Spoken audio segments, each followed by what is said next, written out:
자, 2주택까지는 세부담이 크지 않다면 여러분들 믿으시겠습니까? 여러분들이 가장 많이 하는 고민 중에 하나가 2주택부터는 다주택자인데 다주택자가 되면 무조건 세금 폭탄 맞는 거 아닙니까? 이런 생각을 하시는 경우가 있는데 절대 그렇지 않습니다. 방법은 있다. 그런데 제가 그냥 일반적인 저런 평범한 사람인 저 같은 사람이 2주택까지는 괜찮아요. 뭐 이렇게 하면은 저 녀석 뭐 이렇게 뭐 좀 틀린 내용 말하는 거 아니야? 이렇게 걱정하실 수 있는데 그렇지 않고 우리 세무사님께서 이 말씀을 해주셨어요. 여기 보면은 양경섭 세무사님이신데 저 이분하고 아무 관계 없습니다. 현재 지금 세무법인 온세 대표 세무사님이신데 이분 이렇게 제가 칼럼을 제가 이제 필터를 항상 걸거든요. 크롤링 해가지고 관심 있는 키워드를 걸어놓고 막 챗GPT하게 비슷하게 해가지고 저는 이미 그 전부터 에버노트로 쓰고 있는데 세무사님께서 이런 글을 써주시니까 제 입장에서 너무 좋은 거예요. 그래서 한번 어떤 내용인지 보도록 하겠습니다. 세정일보라는 언론사에 있는 기사를 가져왔고 딱 보시면 아시겠지만 어떤 세금 관련된 특수한 그런 언론지입니다. 양경섭 세무사님이 아까 말씀드린 것처럼 작성해 주셨고요. 10월 21일자 기사입니다. 제목은 2주택까지는 세부담이 크지 않다. 왜 세부담이 크지 않은지 보자. 이미 주택을 취득한 홍길동 씨 노후 대비용으로 갈아타 기간에 한 채를 더 사려고 합니다. 세무상 고려할 사항이 있나요? 자, 여기에 어마어마하게 중요한 게 있습니다. 결론부터 말씀드리면 뭐냐면 1주택자는 1주택만으로는 부자 되기가 힘들다. 본전이다, 본전. 자, 왜 그러냐면 내가 1주택을 가지고 있습니다. 그러면 그 1주택은 대부분 실거주일 가능성이 높아요. 물론 그 1주택을 내가 세를 주고 나도 임차로 지내는 경우가 있을 수 있는데 만약에 내가 가지고 있는 1주택이 가격이 올랐어요. 뭐 10억짜리 사는데 11억이 됐다. 1억이 올랐다. 기분 좋죠. 그런데 이미 그 주변에 비슷한 여수로 다 비슷하게 올랐어. 그러니까 결국에는 같은 수준에서 그냥 오른 것 뿐이라서 본전치기밖에 안 된다는 거죠. 더 구체적으로는 내가 1주택이 10억에서 11억 올랐는데 이걸 내가 팔 수 있냐는 거예요. 파는 게 거의 불가능하다. 왜냐면 그거 팔고 물론 더 좋은 거 뭉쳐가지고 더 좋은 거 갈아탈 수 있긴 있는데 막상 그렇게 하기가 쉽지는 않다. 그래서 적어도 저는 이걸로 뭔가 자산을 증식시키고 부자가 좀 되거나 아니면 임대사업을 하실 분들은 최소한 2개 정도는 갖고 있어야 된다. 그러면 내가 하나 실거주용으로 가지고 있고 다른 하나는 자산관리, 자산 증식 아니면 지금 이제 갑자기 늘어나는 자산 시장에 대한 어떤 해칭용으로 가지고 있다는 거죠. 조금만 더 제가 다른 얘기를 하자면 믿거나 말거나인데 제가 올해 여름 정도에 부동산 시장 괜찮아졌을 때 그때 이제 코인을 제가 좀 대신 살려고 했었어요. 사실 저는 이더리움 한 7년 정도 들고 있어서 한 1600% 정도 수익률 정도 나오고 매도를 했었거든요. 올해 상반기 때. 그래서 이제 그 돈 이제 다 이렇게 현금화 해놓고 왜냐면 내년부터 과세가 된다 그래서. 근데 물론 이제 이게 또 유예가 되긴 했지만. 그래서 이제 그거 이제 가지고 있으면서 이더리움을 팔았으니까 이번에는 나도 코인도 상급지로 갈아타기를 위한 비트코인을 사야겠다. 근데 그때 비트코인이 약간 맥을 못 추고 있을 때였어요. 한화로 한 5천만 원, 6천만 원 요 정도 됐을 때. 가지고 뭐 소액으로 조금 사놓고 가지고 있으면은 괜찮을 것 같다. 올해 미 대선도 있고 하니까. 그랬는데 정말 핑계인데 못 산 거예요. 그런데 지금 얼마 됐지? 잠깐 볼게요. 오늘 8만 달러 넘지 않았나? 7만 달러였다가 트럼프 당선되고 나서. 그러니까 이게 내가 꼭 그걸 해서 뭔가 차익을 못 내면은 어떻게 되냐면은 가만히 있어도 상대적으로 내 자산이 줄어드는 약간 속칭 뭐라고 합니까? 벼락거지가 돼버리는 거죠. 그래서 제가 다시 돌아와서 이제 1주택만으로는 좀 힘들다는 거지. 그래서 지금 여기 노후 대비용으로 갈아타기가 아닌 한 채를 더 살려고 한다. 이 말이 실거주 하나 가지고 있고 나머지 하나는 어떤 방금 제가 말씀드린 자산 시장이 상승하는 데 대한 어떤 해칭을 하기 위한 거, 아니면 거기서 월세를 받기 위한 거, 아니면 시세 차익을 얻기 위한 거, 이런 용도로 사용할 수도 있다는 거예요. 그런데 그렇게 해서 내가 2주택이 되면 세금 폭탄 맞는 거 아니냐 이렇게 생각을 하실까봐 아니라는 걸 제가 보여드리려고 하는 거지. 자, 먼저 취득세부터 볼까요? 자, 현행 취득세율을 먼저 보겠습니다. 주택 취득으로 인해서 세대별 2주택이 되는 경우에 취득세 중과세율은 신주택, 즉 두 번째로 취득하는 주택이 조정대상 지역이냐에 따라서 달라진다. 만약에 조정대상 지역에 위치한다면 8%인데 뒤에 이제 서택스, 부가세까지 붙으면 8.4, 그리고 9.0 이렇게 갑니다. 만약에 조정대상 지역이 아니라면 1에서 3%인데 뒤에 서택스 붙어도 1.1, 3.5 이렇게 되는 거죠. 자, 그러면 나는 어떻게 하면 돼요? 1주택을 이미 샀어. 그러면 두 번째로 사는 주택을 뭘 사야 돼? 조정을 사야 돼? 비조정을 사야 돼? 당연히 비조정 사야죠. 자, 그 여기에 어마어마하게 중요한 투자 포인트가 나와요. 자, 전제 조건이 뭐예요? 전제 조건. 나는 2주택 갈 거야. 나는 2주택이 갈 거야. 됐죠? 그러면 1번을 뭘 사야 돼요? 물론 자금이 안 돼서 비조정을 살 수도 있는데 가급적 1번을 조정지역을 사야죠. 조정지역을 사면 얘가 1에서 3%가 나옵니다. 그리고 2번을 뭘 사는 거예요? 다시 2번을 비조정을 사는 거죠. 그러면 1에서 3% 또 이렇게 나오는 거예요. 그래서 취득세 중과를 완벽하게 피할 수 있는 거지. 오케이. 이렇게 딱 되는 거지.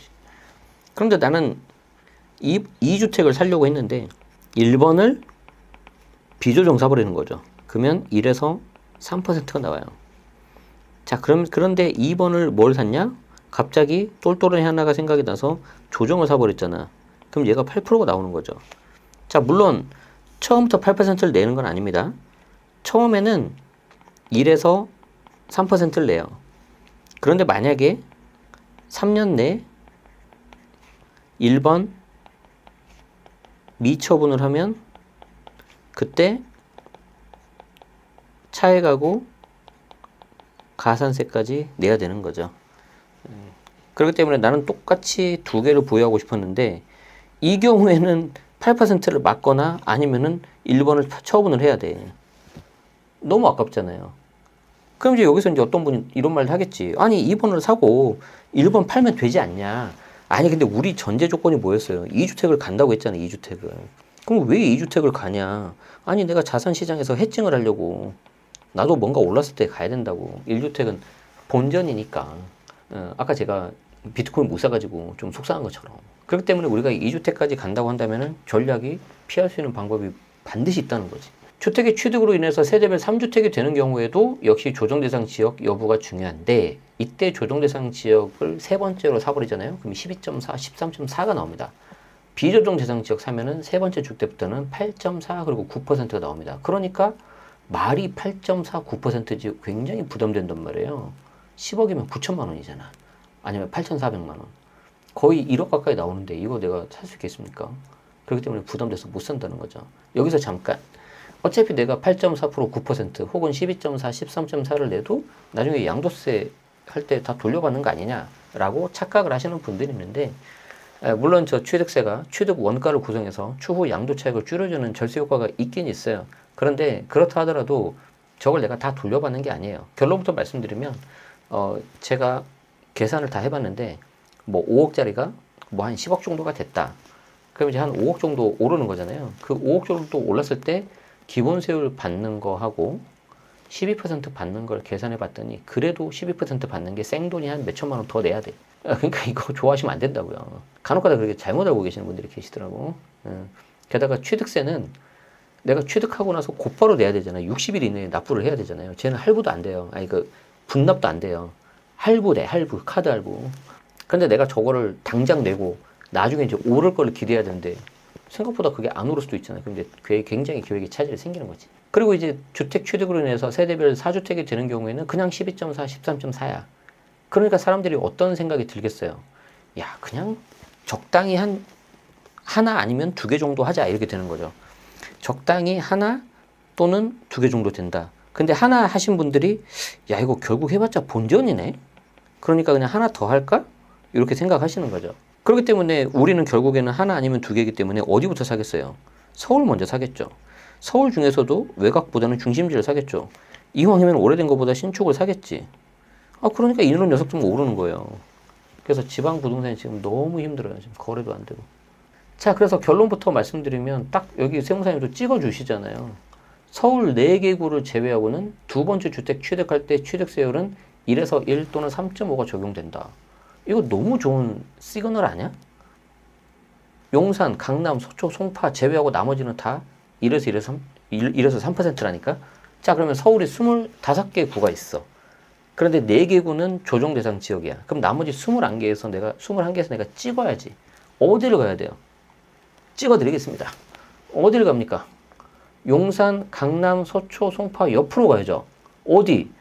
1순위, 거의 1순위, 강동, 2순위, 마포, 그 다음 성동, 그 다음 영등포, 동작, 요 정도 될 것 같아.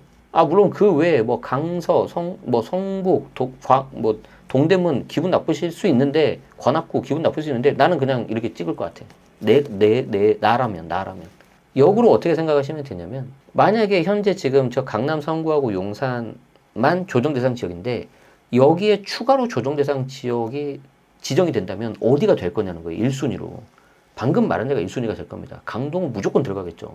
그 말은 빨리 조정이 아닌 비조정일 때 사두는 게 낫겠다. 어떻게? 세 끼고. 그래서 서울 4기구만 아니라면 한 채 더 사서 취득세 부담은 없다. 깔끔히 끝나지 않습니까? 자, 이제 종부세로 봅시다. 종부세. 2023년부터 시행되는 종부세 세율은 2주택 이하와 3주택 이상으로 구분하는데, 이때 3주택 이상은 과표가 12억이 넘어야 돼. 과표가 12억이 넘으려면 제가 계산해 봤는데 대략 시세가 40억 정도 됩니다. 40억 정도. 또 못 믿는 분을 위해서 우리도 계산해 드릴게. 내가 왜 시세가 40억이 나와야 되냐. 자, 내가 만약에 시세 40억을 가지고 있다면 공시 가격은 대략적으로 70%니까 74, 28, 28억이 될 겁니다. 이건 그냥 70% 가정한 거예요. 여기에 공정시장 가격별 0.60%를 곱해요. 그러면은 뭐 어떻게 되냐면은 종부세 과표가 죄송합니다. 요 28억에서 9억을 차감해야지. 그럼 어떻게 되죠? 19억이 되죠? 그리고 이 19억에서 60%를 적용하면은 19 곱하기 0.6이니까 딱 11.4가 나와. 자, 그럼 여러분들 어떤 생각이 들어요? 3주택이면서 종부세 과표가 12억 넘어야 준 거라니까? 그런데 앞에 취득세를 보니까 2주택까지가 괜찮대. 그럼 나는 2주택 가지고 있으면서 종부세 과표 12억 넘어도 준 거 안 들어가잖아요. 만약에 내가 3주택이면서 과표 12억 넘으면 하나 팔면 되는 거고, 아니면 내가 3주택인데 이미 내가 갖고 있어서 3주택인데 과표가 12억 안 넘는, 즉 시세 40억이 안 돼. 그러면 신경 안 써도 돼요. 그러니까 무슨 말씀을 드리고 싶냐면, 여러분들한테 제가 무조건 지금 집을 더 사십시오 이건 아닌데, 알아두고 내가 알면 얼마든지 대응할 수 있다는 거죠. 물론 변수는 있어요. 한 2년 정도 대선이 있지 않습니까? 대선이 됐는데 종부세 준 걸 되게 좋아하는 그 파티, 당이 있어. 영어로 파티가 당이잖아요. 그 당이 되면 또 어떻게 될지 몰라. 과거에 마포 조정지역 2주택만 갖고 있어. 그때는 중과 됐거든요. 한 3, 4천 나왔어요. 어마어마했죠. 그렇기 때문에 이제 그때 그걸 경험하신 분들은 어떻게 돼요? 야, 나 무슨 내가 3주택이야. 됐어. 2주택 아니면 1주택 가. 근데 과거에 조정 2주택도 중과 받았던 시절이 있단 말이에요. 그러면 그게 트라우마가 남아있는 분들은 그냥 1주택 가자 이렇게 되는 거예요. 제가 무슨 말씀 드리고 싶냐면, 이렇게 되기 때문에 똘똘이 하나가 계속 가는 거지. 게다가 신축이 없으니까. 그래서 걔들만 계속 이렇게 막 가는 거예요. 걔들만. 그럼 나머지 완전 시장이 지금 초토화되고 있는 거지. 굉장히 희한한 시장이에요. 어쨌든 조정 대상 지역 여부에도 불구하고 3주택 이상자는 다음과 같이 중과세율이 적용되는데, 종부세가 12억이 초과되는 경우만 된다는, 종부세 12억. 12억이 초과될 경우에만 2%, 3%, 4%, 5%인데 12억 이하에 이게 중과 안 들어가면 뭐 1%, 1.2, 뭐 1.5, 뭐 2% 이렇게 딱 절반 정도예요. 그러니까 주택수가 2주택까지는 또 종부세에 있어서 훨씬 유리하고요. 2주택 상태에서 공동명의로 들어갔다. 즉 부부 예를 들어서 마포에 하나, 잠실 하나 있는데 마포도 공동명의, 잠실도 공동명의, 그러면 종부세가 확 줄어버려요. 그럼 우리 답이 다 알려줬네, 내가. 어떻게 하면 돼요? 2주택을 간다. 1번 조정을 산다. 2번 비조정을 산다. 그런데 여기에 공동으로 산다. 2번도 공동으로 산다. 그런데 2번을 비조정을 사는데 무늬만 비조정을 산다. 무슨 말이에요? 누가 봐도 조정지역으로 묶어도 괜찮은 곳을 산다. 어디? 강동, 마포, 성동, 동작, 영등포, 강마, 성동용. 뭐 이 정도 사면 되겠네. 답이 다 나왔지. 그렇게 세팅을 하면 아주 무난하게 될 것 같고, 2주택 이하의 일반 세율은 여기 아까 보시잖아요. 이게 일반 세율이에요. 12억 초과 보세요. 1.3, 1.5, 2.0, 2.7. 그러니까 여기 2%, 3%, 4%, 5% 딱 절반이잖아. 거의 절반. 그쵸? 그런데 이게 세율이 2배 올라가면 세부담은 훨씬 더 커집니다. 그래서 일단 종부세는 무조건 중간에 피해야 돼. 그래서 종부세 중과 피하려면 우린 무조건 2주택 갖고 있으면 돼요. 인별 3주택 이상자이든 2주택 이하자든 과표 12억까지는 동일한 세율이 적용되고 있다. 그러니까 이거 너무 겁먹지 말라는 거야. 호랑이 굴에 들어가도 정신만 차리면 된다. 그런데 부담되시는 분들은 그냥 2주택으로 스테이 하시면 된다. 그리고 2주택은 아까 말씀드린 것처럼 조정, 비조정 두 개 갖고 있으면 된다. 인별 3주택 이상 여부를 따질 때는 주택의 지분을 갖고 있는 경우도 포함해요. 그러니까 내가 2주택을 가지고 있는데 뭐 우리 세대 분리된 친정엄마 50%, 내가 50% 지분을 갖고 있다. 그래도 3주택 됩니다. 근데 해필 종부세 중과가 12억 넘었다. 과표가 12억 넘었다. 시세 한 40억 돼서 그러면 중과 들어갑니다. 조심해야 돼. 따라서 부부 공동명의로 주택을 사거나 가족 공동명의로 주택 살 때는 종부세 중과율로 고민해야 되는데 아까도 제가 말씀드린 것처럼 그냥 부부 공동 두 개까지만 하면 되는 거죠. 거의 완벽합니다. 거의 완벽해. 참고로 법인 같은 경우에는 2주택 이하는 무조건 2.7% 최고세율 때려버려요. 3주택 이상이면 5.0% 최고세율 때린다. 그러니까 법인으로 내가 주택을 신규 취득하는 거는 자살행위고 이미 갖고 있는 분들도 법인 같은 경우에 3주택이 되면 안 되겠죠. 5%가 적용이 되니까. 그러니까 좀 줄이시고 웬만하면 정말 좋은 거 아니면 다 처분하시길 저는 권합니다. 저도 하나 남았습니다. 예, 그러니까 제가 왜 요즘에 라이브를 잘 못하는지 아시겠죠? 바빠요, 제가. 정신이 없어요. 저는 투자도 같이 해야 되는 사람이기 때문에. 자, 우리 양경섭 세무사님께서는 취득세하고 종부세에 있어서 이렇게 2주택까지 괜찮다 했는데 양도세는 어떻게 됩니까? 양도세는 제가 보너스를 해드릴게요. 양도세도 2주택까지만 하면 되잖아요. 왜? 우리한테는 뭐가 있어요? 일시적 2주택 비과세가 있잖아요. 일시적 2주택 비과세가 있다. 자, 그래서 A주택이 있어. 1년 후에 B를 사. 그리고 3년 안에 A를 팔어. 맞죠? 그리고 이 A는 2년 동안은 보유를 해야 돼.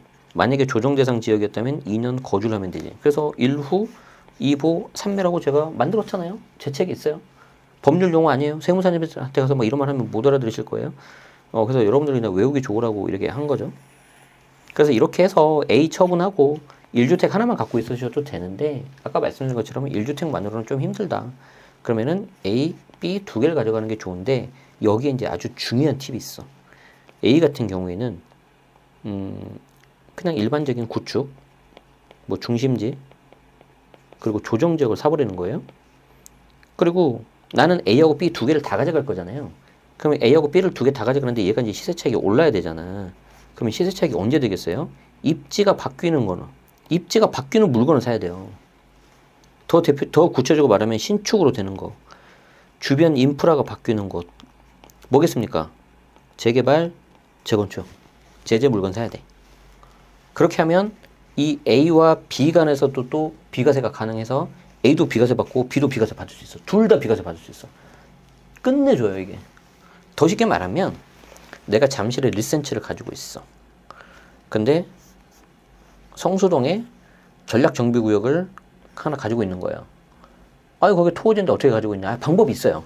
주임사 포괄 양수도를 하면 돼. 그렇게 해서 얘가 한 10년 정도 있다가 신축으로 되잖아요. 그럼 그때 리센치를 팔아요. 비과세를 받아. 그 다음에 성수 전략정비구역이 신축이 딱 될 거지 않습니까? 거기 들어가서 1년 이상 거주하고 다른 요건 채우면 얘도 비과세 받을 수 있습니다. 그럼 둘 다 비과세 받을 수 있어요. 물론 이제 저 둘 다 비과세 받아서 이제 뭘 하겠냐? 그때는 압구정 가셔야지. 거의 완벽합니다. 그럼 너는 왜 안 하냐? 정리가 안 됩니다, 지금. 나이로는 한남을 그때 못 샀어. 13.4라서. 매가 그때 85억이었거든? 취득세가 한 11억 4천 정도 나오네. 못 삽니다, 이게. 그래서 이제 못 사고 한 달 지나니까 지드래곤이 사더라고요, 펜트하우스를. 그리고 한 2, 3년 지나니까, 한 2년 정도 지나니까 장윤정 씨가 110억인가? 130억인가 팔더라고. 짜증나구나, 진짜. 어쨌든, 2주택까지 갈 때 무조건 여러분들한테 제가 2주택을 하라는 건 아닌데, 하시려는 분들은 방법은 있다. 그러니까 여기서 이제 무슨 말씀을 드리고 싶냐면, 너무 지레 처음부터 겁먹지 마시고요. 공부를 하시면 방법이 나옵니다. 그래서 그 방법이 나한테 맞으면 하시는 거고요. 아이고, 그래도 우린 좀 더 관망하고 좀 지켜보겠다. 다른 타이밍을 노리다 하시는 분들은 그냥 1주택 상태로 있으신 게 좋겠죠. 그럼 그 선택은 이제 여러분들이 하시는 겁니다. 다만 저는 하시려는 분들에게 방법을 알려드리는 거죠. 잘 활용하시면 좋을 것 같고 도움되셨다면 좋아요, 구독 부탁드리겠습니다. 네, 우리는 잠깐 쉬었다가 왜 정부 믿었다가 날벼락을 맞았는지, 그런데 냉정히 말하면 본인한테 책임이 있다라고 말을 하는 이 대문자 T의 성격에 대해서 한번 말씀드리도록 하겠습니다. 고맙습니다.